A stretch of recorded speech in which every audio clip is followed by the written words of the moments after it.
So right about on the same day that he won the election, President Bush announced the President's Emergency Plan for AIDS Relief, which I have to tell you, it's just one of the most important things that any government anywhere has ever done. I mean, President Bush should be commended for doing that. It was just stunning when he did it. On the same day, J.W. Lee gets elected. So we went and we started the 3x5 initiative. And this was based partly on stuff that has been coming out of the Dartmouth Institute for years.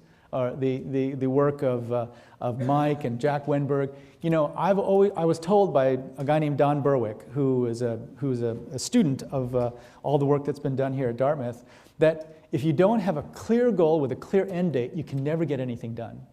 So the previous Director General had said, well, we should probably get 3 million people on treatment by 2005 if we're very lucky, but then she never did anything about it because she announced the next day, just about, that, or soon afterwards, that she wasn't going to run for re-election.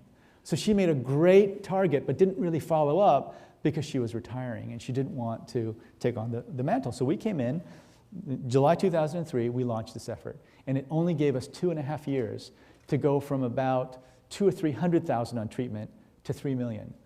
Everyone says it was the most ambitious, the most insane, the most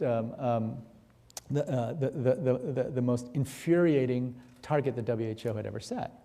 But we got things moving. We got things moving. What we did, and the key, again, Don told me this, is you got to measure.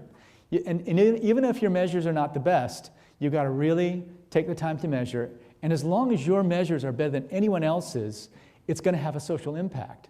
Let everyone else try to catch up and measure more effectively, but if you're at least measuring something, it's going to make a difference. So we sent our folks out into the field and said, how many are on treatment in Nigeria, in India?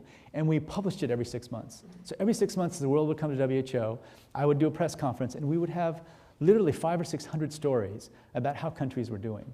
South Africa, Nigeria, and India, the 3 highest prevalence countries, were doing poorly. And I got into a verbal sparring match with the Minister of Health of South Africa. I kept saying, I don't know what's going on. Why aren't they doing better? And they were furious, which is just what we wanted.